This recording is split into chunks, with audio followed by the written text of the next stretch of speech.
Hey guys, thanks for joining us for this 161st episode in Season 2 of Good Questions with Cameron Dole. Special guests on this episode include former NHL player Shawn Thornton. We'll talk about his memoir, Shawn Thornton, Fighting My Way to the Top. We'll also visit with Hall of Fame football coach Bill Snyder about the new book, Bill Snyder, My Football Life and the Rest of the Story. We'll also visit with acclaimed author and speaker Steve Pemberton about his latest book, The Lighthouse Effect. If you would, please take the time to subscribe, comment, leave some feedback, check out the shop, and of course, share with your friends. Now, naming a pet isn't like naming a kid. You can name your dog, well, anything, and it won't affect their life at all. Now, you can't do that with a kid, and yet for some reason, people still use the same handful of pet names. Now, Rover.com just released the results of its data on the most popular dog and cat names of 2021. And here are the top 5 for each. Female dogs: Bella, Luna, Lucy, Daisy, and Lola. Male dogs: Max, Charlie, Milo, Buddy, and Rocky. Female cats: Luna, Bella, Lily, Lucy, and Nala. And male cats: Oliver, Leo, Milo, Charlie, and Max. Got a new book from former NHL player, two-time Stanley Cup champion Shawn Thornton. The book called Fighting My Way to the Top. We've got Shawn on the line with us today. And Shawn, first off, thank you so much for taking the time. Well, thanks for having me. Now, Shawn, you put former NHL player in there, Stanley Cup champion. How did you get the author / put in? How hard was it to add that to your list of slashes, if you will? Yeah, tell you what, it was brought to my table a couple of years ago. I declined it the first few times. Dale Arnold, the co-author, had written a book about the Bruins. The publisher asked if they had known of somebody who had an interesting story, and he volunteered me. So after 2 or 3 times of declining it, they convinced me that, my unique situation and pathway to the NHL and winning a couple of championships could be inspiration for, some kids that have been passed over in their days or are grinding it out or are looking for that little extra to get them motivated to go to the next level. And if it motivates a few people, I guess I'll do it. And then obviously for me, I'm asked all the time what I'd like to be remembered for my playing days, and giving back and having a platform to be able to give back was very important for me. So I want people to be able to read about that, hopefully maybe inspire them to give back a little. And Shawn, this kind of fits in with several conversations I've had over the last couple of weeks. What is it, whenever you get those no's, why were they not able to turn you away from chasing that dream, if you will? I was brought up in a fairly resilient family in town, and we kind of had a no-quit attitude, and I just wanted it, and I also thought every day was fun when I was playing the game, playing the sport, and that's normally my advice to people that are looking for any advice on their kids or themselves.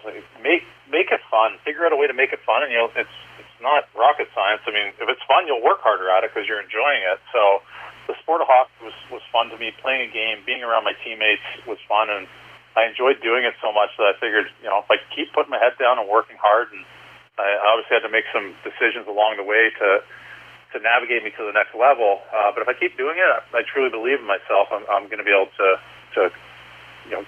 conquer my dreams. Now, Shawn, as you go brainstorming, sharing stories from before, what was maybe one of the stories that you became reminded of that really sparked some memories for you? It was tough. I'm not going to lie to you. So we agreed to do this, I think, in January, and then the world shut down in March. And my idea for the process of writing this book was going to be bringing Dale Arnold with me to my hometown, meeting my family, sitting with my family, fully being, involved in my daily with friends in Boston, down here in Florida on a job, and really the narratives being created out of those hot stoves and interactions. But then the world shut down, and we had to do basically a year-long phone interview of my career, and it was tough to remember a lot of these things and the dates and all of that. But one that came to mind during this process that I probably wasn't even aware of it until we really got deep into thinking about it was, it's widely known, especially in New England, that I did a lot with local children's hospitals and Parkinson's Disease Association. Tried to give back, have my own foundation. I tried to give back, and if I can pinpoint, we probably pinpointed the moment that it really started, and it was when I was in St. John's. I was doing a hospital visit because the teams did them almost monthly, and I saw a girl in the hospital that was getting treatment, and she ended up being one of my best friends in Newfoundland at the time, little sister, and I didn't even know she was sick. And that's probably, if I really got deep, that's probably what really sparked the passion for wanting to give back and continue to give back. And I probably didn't realize that until this process of writing the book happened. And Shawn, now being in executive staff, business-wise, how has that changed your view of the world of the NHL since leaving in retirement? What changed is I was always involved with the front office as a player, especially in Boston and here in Florida. I tried to be involved. I tried to understand what everyone did. I tried to make time for all the people in the front office. But the biggest thing for me is the hours that are put in. Even today, after I've been on this side for 4.5 years, I'm like, did we really put that much time in last week? Like, wow, that's a lot of hours and a lot of effort. As a player, I was heavily involved with the players' union. I tried to be around for all the negotiations of the CBA. I tried to have a general understanding of both sides of the coin. And I think that's helped me since being on this side. What does the word COVID spring up to your mind as far as the NHL and how that has changed the whole way we do everything today? COVID, two things that come to mind. Make goods, which is my least favorite word combination in the world. Negotiating and creating make goods for all of our partners. I'm glad we had the opportunity to, and the NHL was great about arming us with new assets to try and create value for our partners. Second would be innovate. COVID made us change the way we look at the world, and especially in the world of live entertainment and sports. And we at the Panthers here, I created the first virtual 5K in pro sports. We were the first well-certified building in hockey and in South Florida because we were going to be the first team to have fans back in the building until the Dallas Stars caught COVID. And really, it makes you think that status quo isn't always the best thing. You should always be trying to, look at what's going to evolve and how you can evolve with it and get ahead of it and be an innovator. That's right. And again, the book, Shawn Thornton, Finding My Way to the Top. Shawn, I want to make sure and let folks know where they can find the book, where they can find more information, and then, of course, everything you've got going social media-wise as well, sir. Oh, thank you. I appreciate that. You find the book on Amazon. It's still on there, I think. And most bookstores have it. I know my friends up in New England had to run out and grab a couple when I was in town last week. So definitely in most bookstores. For social, I have a website, thorntonfoundation.org. That's where my charity lives. And for social, I personally don't have any social, but my foundation does, and I'm involved with it. So you can catch up on me and all things the foundation. And I think it's at ThorntonFDN is my social handle.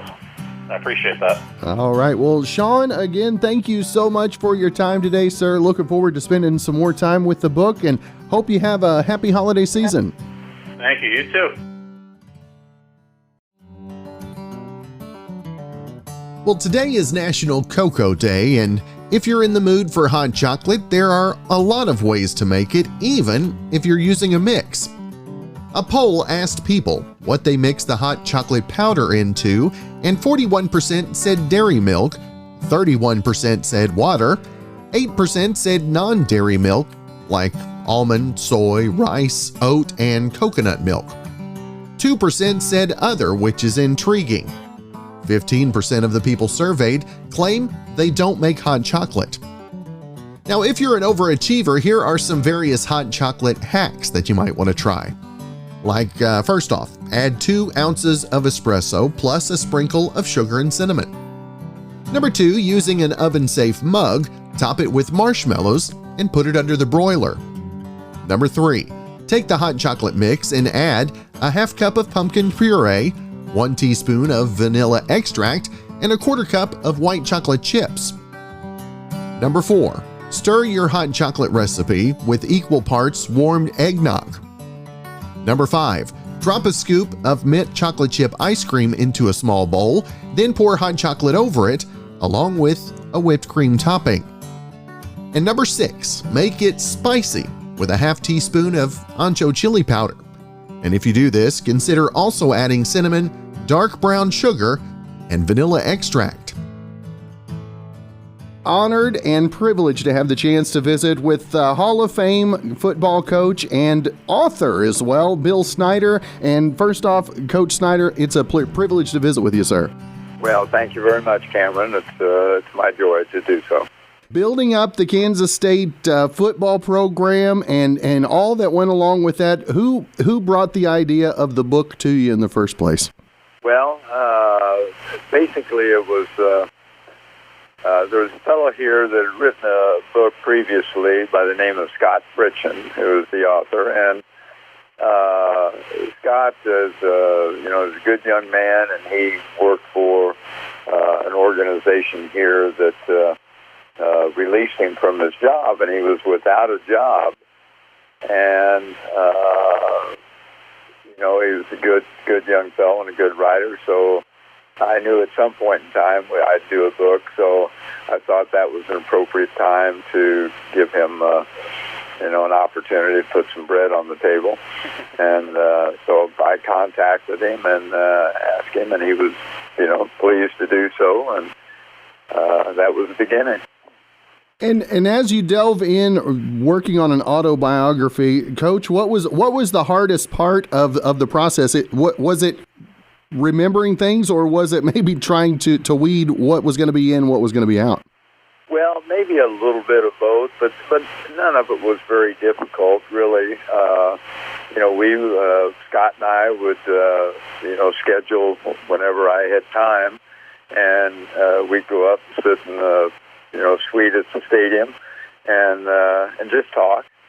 And he would tape record everything, and then he'd write it up and let me look at it, make sure that there wasn't anything in there that shouldn't be, and so it was not a difficult process, and there was no time limit on it. So, we just did it when time was available. And as you look back at your career, how do you, now that the coaching time for you is over, how do you quantify what the game of football meant to your life? Well, it's meant so much. I've been coaching, or was coaching for, over 50 years. And, and that's 24/7. And, so it's the vast majority of it, and you try to, utilize, some of that time for family. But it distracted from, other things in my life. Never had hobbies. Didn't do other things. Spent all my time invested in the game of football. And coaches, aside from the victories on the field, what do you take the most pride in your career? Well, even more important than the victories, the most significant thing is seeing the impact that our program had on young people as they advanced in their chosen career fields and became successful in life.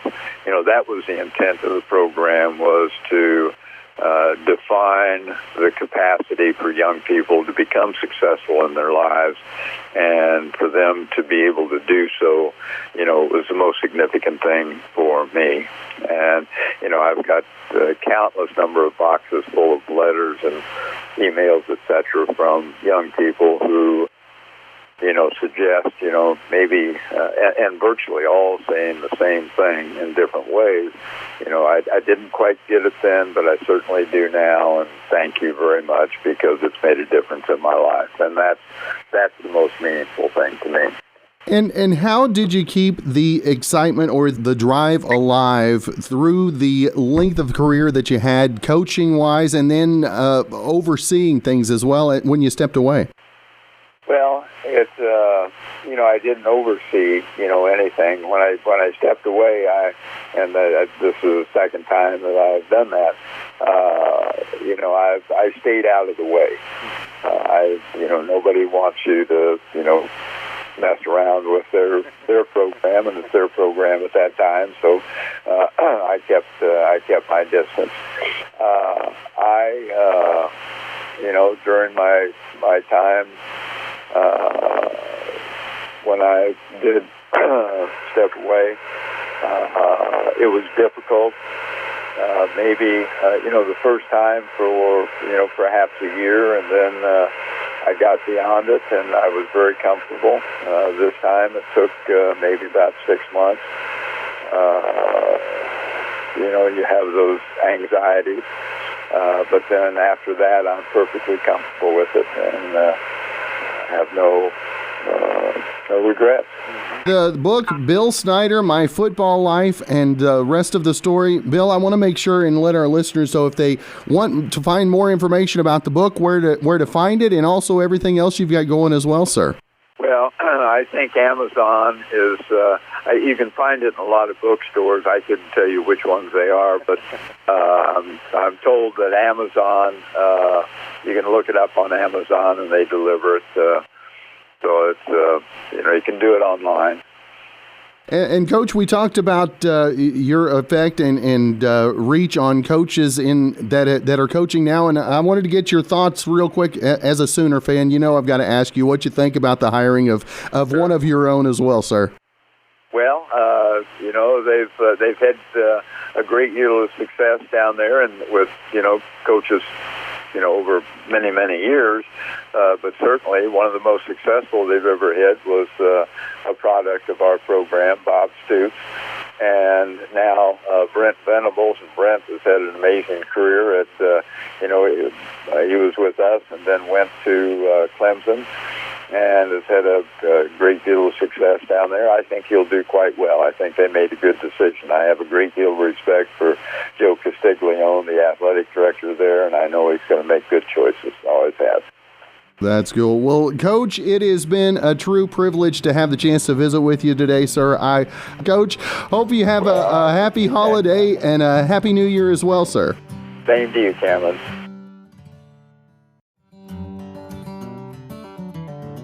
The stretch between Thanksgiving and Christmas is around a month long, but not everyone can keep the holiday cheer going the whole time. A new study asked people how long they could go, starting on Black Friday and then into December, before they felt burned out. Specifically, they asked him when people felt they needed a break from alcohol and partying. And people in most states are already burned out. Now, the state with the most endurance is New Hampshire, and people there can still only make it until December 15th, which is coming up Wednesday. Now, for people in 3 states, Delaware, New Mexico, and Pennsylvania, the burnout date is today, December 13th.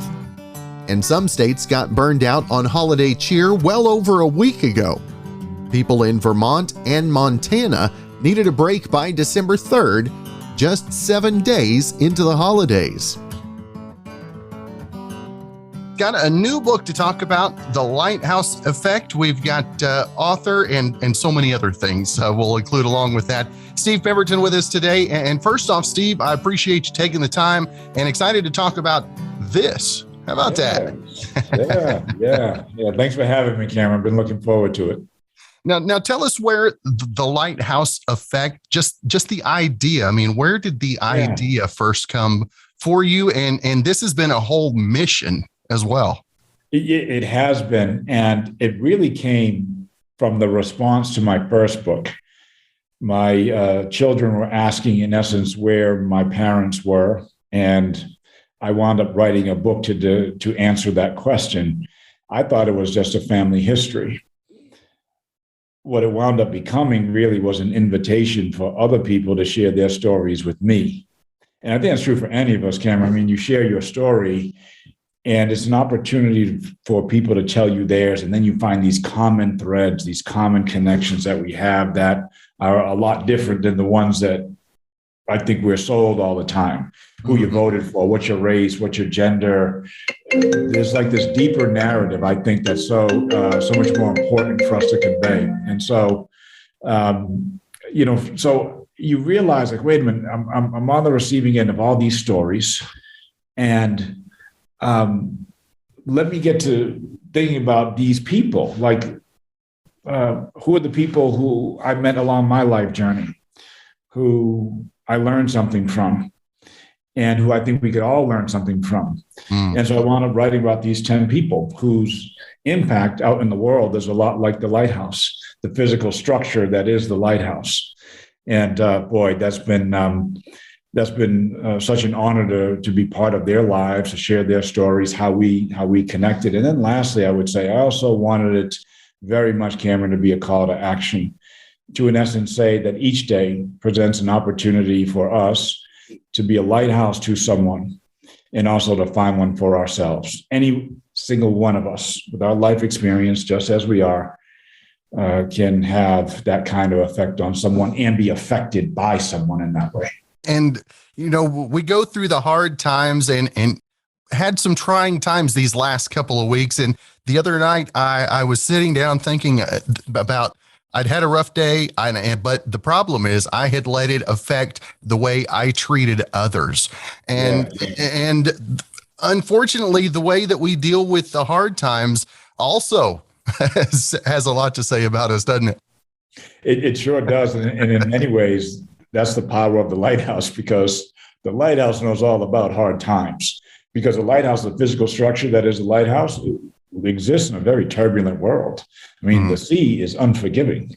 And so every day is a bad day for the lighthouse by and large, right? Winds and storms and weather. And yet there, despite it all, there it still stands. But it does so because it's on a mission.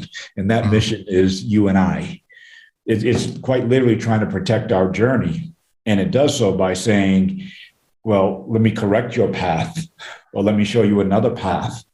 And the most impactful people in our lives are a lot like the physical structure that is the lighthouse.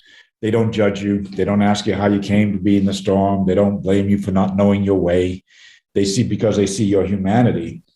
And they also know that, your first picture is not your full story. You are not that bad day you just had, right? They know that. And so this ability to see beyond it is something I think that we can all do. And I think it's necessary. Because in our time right now, we are quick to judge as a society. We are quick to anger. We're quick to try and locate you in a different place that doesn't really reflect your life experience and your journey. And it's not serving us well, Cameron. It's really not. So it's incumbent upon all of us to find that different way. And Steve, through the stories, through the shares that people have made with you as well, what's the common thread of all of the stories? What is it that makes them all fit together? Oh man, Cameron, what a great question. I think for any writer would tell you, there's a story that you intend to write, and then there's the one that emerges as you're writing, right? And, Cameron, all 10 of these people went through something very difficult and should have broken them, actually. The Vietnam War veteran whose helicopter was down behind enemy lines and comes back to a world that forces him to take that uniform off and deny he ever defended the nation. To the high school teacher who took me in when I was 16 and I had nowhere to go, who was also battling alcoholism at the same time and loneliness, and wondered if he was a lighthouse, to a biological uncle that I met many years later who was orphaned as I was, to a family who lost their 18-year-old daughter to a mental health crisis, to a family separation. These were tough things. And yet the way in which they responded to it is that other common thread that connects them all together. And to a person, it was fascinating when I reached out to them and I said, would you be willing to be part of the book? And they all, to a person, either they or their families had the exact same reaction. Well, why me? I'm just an ordinary person. Like, why would you write about me? To which I said, that's exactly why I want to write about you. So they'd all been through something. They responded to it in a different way. And they also had this just natural humility about it. So at different points in my life, when I met them, they made me really stop and reflect a bit, either on a situation or a circumstance or my own life journey. I think we all have people like that around us, but they're not necessarily the big influences, because our families are supposed to be influences like that. This is more about, that elementary school teacher, something she said to you, the first boss, the person who brought you into the world of radio, for example. Like, those people are who we're talking about. And here's the last thing I say about that. The older we get, the more those people grow in significance to us, because you realize if it wasn't for them, I might not be on this journey that I'm on. And like the lighthouse, you never know who sees you, right? You never know who's drawing strength and example and courage just from your very presence in the world. Sometimes we think, I've got to do something heroic, and I got to do something that lands me on the nightly news. And I don't necessarily subscribe to that idea. I think it's the small things. It's the small things that bend the arc of our lives. Along those lines, talk about the value that each of us has to other individuals, whether it be, this is the kind of the way I say it is, whether you're out at a diner, whether you're dealing with a waitress, whether you're with a checkout person or whatever, just the smile and have a good day can make such a difference in somebody's life. Yeah, a couple of years ago, I'll give you a really good example of this. My wife and I were getting our licenses renewed. We went together, and Karen, I walked up to the counter. The clerk behind the counter, she was having a bad day, and man, I asked her something. It was a simple question. She really snapped at me, and I just let it go. I'm like, okay, she's having a bad day. And that's all I said. Well, my wife goes to another station, like 2 away. So you did not know we were together. And so I start like pretending like we're not married. So I say over to her, I'm like, so, hey lady, are you married? And she says, like, sometimes. So she and I are having like this banter back and forth, but the people behind the counter don't know that we're married. So, she and I, and then Karen, so here's the beauty of it. My wife has been in denial about needing glasses for a long time. So now she's got to stare through the goggles, right? And I've been trying to tell her to get glasses. I'm having a field day because she's struggling. And so we were just having such a great time, right? I finished early. I stepped away when I went out into the parking lot. And then she comes out several minutes later, and she says to me that the clerk who was giving me a hard time walked over to her and gave her a hug. And she said, I really needed to see the two of you today because I was having a bad day. And, it means a temporary interaction, might not ever see her again, probably won't actually, because, I don't frequent the registry of motor vehicles that often if I can help it, right? Try to do that online. But every interaction has that kind of power, right? That it can be just the very thing that somebody needs in the moment. A lot of us wake up in the midst of a struggle that's not evident by looking at us. We kind of harbor a lot of our pains quietly. So yeah, just that kind word, a returned smile. And that's especially for people who serve us, because the pandemic has landed on that sector in a particularly difficult way. You're in a restaurant, you see somebody with a name tag, use their name when you address them. That lets them know that I see your humanity, that this hierarchy of you serving me, that's not really the relationship. The relationship is, I'm a human being and you're a human being. So, I grew up in a blue collar working class town, so I was around that a lot. I know. Ask what time did your shift start, when you're going home. Small things like that is a way of telling people that they matter. Do you think that since social media and COVID as well, separating people so much, how much more important are those person-to-person few words that we have each day? Well, the very nature of social media is taking on different intent than we thought. It was intended to provide community, right? And what it's done is purposefully alienate us and create these echo chambers, so much so that we think that the most important thing that we can know about each other is what makes us different. And those person-to-person connections actually tell you a really different story. You have to work at it a little bit. You have to make yourself available, to find those common threads, those common connections. And there's so much hanging in the balance of doing so, because on this current path we're on, that's going to lead to no good end. Most important thing I think I know about you is your politics or your faith expression. Then I miss this deeper kind of connection that you and I might have, and that we can also find. So even the things that are a source of disagreement to us actually take on a very different understanding. And I'm reminded of this all the time. One of the people that I wrote about was somebody I bumped into on a train. I was describing to her that I was writing about people that I did not know about. And that was my mother and father, who I did not know. But the way I'm saying this to her is if she would not have any idea what I was talking about until she stops me and says, well, actually, I just met my father a few years ago.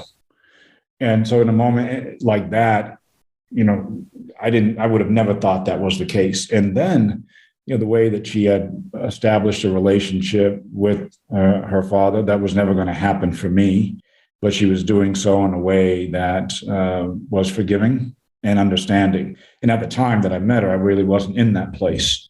When I remember just walking away, I didn't tell her that, but I just remember walking away thinking, you probably need to revisit how you're thinking about your own parents. But she in that moment doesn't know that interaction is affecting me like that. And I think that's true for every single one of us. You don't know how our interaction is actually touching and affecting somebody else, might get them to think a little bit differently about a situation or circumstance, or like the lighthouse itself, give them the strength to get through a situation. Now, if we are going through hard times in our lives and we're having a hard time getting past the darkness, what are some of the keys to being a lighthouse, even though, like we've already mentioned, you can be a lighthouse when you're struggling? Well, the reason I chose a lighthouse is because it symbolized a lot of those characteristics. The first person I wrote about was the high school teacher who took me in. What was the thing that he did that we can all do? Well, he turned my doubts into a destination. The woman I just described to you, what was her lighthouse effect? It was that knowing that the first picture is not the full story. The Vietnam War veteran, what was it that he did? Well, he had the courage to encourage. And what I meant specifically by that was he was vulnerable, in that moment. He would lose his son, actually, to a sudden heart attack on Thanksgiving 3 years ago. He's become a bereavement counselor. The family that lost their child to a mental health crisis, what was the thing that they do? They provide strength and honor. The woman who brought me books when I was a young boy trying to navigate a very difficult situation, what did she do? She gave from where she was with whatever she had, in this case, just a box of books that her 3 sons no longer read. We can all do that. We don't have to be wealthy. We don't have to have a large social media following. We don't have to have crowds cheering our name and our seemingly ordinariness, and we can have this extraordinary impact. There's a great Greek proverb that says a society grows great when the elders of that society plant trees in whose shade they know they will never sit. So every kindness, every interaction, does plant that seed. And though you may never see it, isn't that the essence of faith, right? To put some goodness in the land and believe, right, that something positive will emerge from it. And where is the hope? It seems like so much in the world today, so many people are having a hard time finding faith, finding hope, finding something to believe in, finding a way to believe in themselves. Where's the road to get back to all that? The absence of hope in society today is because we have our ladders against the wrong walls. We're looking to the celebrated, the celebrity. We're looking to news outlets that have their own business to drive, I guess you might say it that way. We look to our current generation of politics. That's not solving anything either. So I understand why there's a loss of hope. And I understand hope's like power. I mean, I understand how universal it is, but hope's still it's a waiting game, isn't it? You can hope for a lot of things. You can sit there and hope for something to happen. But the people that I wrote about and the most influential people in all of our lives, they don't hope, believe it or not. They do. They react in a very specific way. They're still reacting in a very specific way. And it is, as we pointed out earlier, it's the small things. And that's a daily practice. I mean, social media, we talked about earlier, has taken over our lives, but there's algorithms and dissonance and discord. You have to, kind of make your judgments about what you want in your life and what you don't, what influences you and what does not, and then who you're around. I mean, I very purposefully don't have anybody in my life who is not uplifting and celebrating me. And I'd like to think that that's what I'm trying to do as well. In my house, a phrase we say all the time: we're happy for that person. So you don't spend a lot of time in jealousy and envy and trying to chip away at somebody's success. That was their success. You be happy for them. And lastly, I would say always be open to having that impact on somebody else. And I'm not talking about the victories per se, right? Because the victories, those are easy to tell. What I found, Cameron, is what people often need is the uncertainty, the times that you didn't have the answers, the time you didn't know how it was going to work out, the time when it did seem, as was the case for me quite a few times, when I felt all was lost. I remember sneaking back at this time of year to my dorm room in college because I had no place else to go. 3 times over the course of my life, I had been displaced during the holidays. And I didn't create that. I didn't ask for that, but I was going to make it my responsibility. And I say that to say that people could look at me and say, well, he's an accomplished author and writer, but that's not how I see it. I remember those moments of trying to find my own, chance in the world. And we should share those moments too, because oftentimes the pain of our past is a present reality for somebody else, and they see in our victory the possibility of their own. That's good stuff. And again, the book, I'll show it to our viewers whenever the listeners are going, I don't see anything. But it's a great cover, though. Yes, it is. It is. It's the Lighthouse Effect. And Steve, I want to make sure and let the listeners, the viewers, know where they can find more about not only the book, but the mission and the feat that it's been taking on itself as well. You can find the book anywhere that books are sold: Barnes and Noble, Amazon. Zondervan's a publisher, so zondervan.com as well. Great partnership that I have with Zondervan. I've actually also created a master class that accompanies a book that you can Google as well. And if all else fails, you can find me on social media and stevepemberton.io. And I do, through all of those platforms, Cameron, encourage people to share their stories. Like literally just before you and I jumped on, I received an email from somebody who heard me speak years ago. And she read my book, and her email stopped me in my tracks. And she was in essence asking, how do I deal with all the loss that I've had? And I'm glad I have those platforms, but she sent that quite literally to my website. And I want to encourage people to share their stories, actually. I mean, that's the reason that I have the platforms that I do, because I have found that we're all inspired by those stories that are all around us that might be hiding. That's right. And again, check out the Lighthouse Effect anywhere you get books, and stevepemberton.io. Is that what you said was the website? Stevepemberton.io. You got it. All right. Find him on the socials. Cameron. There you go. Yeah. Well, Steve, it has been a privilege, a pleasure to visit with you today. I tell you, I hope that we can catch up in the new year, even delve a little deeper, if you will. That would be great. And I see we are both members of the Bearded Society, so all the more reason to connect. That's right. Well, Steve, great for your time, and again, thank you so much. Have a great weekend, happy holidays, and a good new year as well. And the same to you and your family, Cameron. Good spending some time with you. Well, thanks again for joining us for this 161st episode in Season 2 of Good Questions with Cameron Dole. If you ever have a comment, a question, maybe anything else you'd like to know, you can hit me up on the contact page at gqwithcam.com.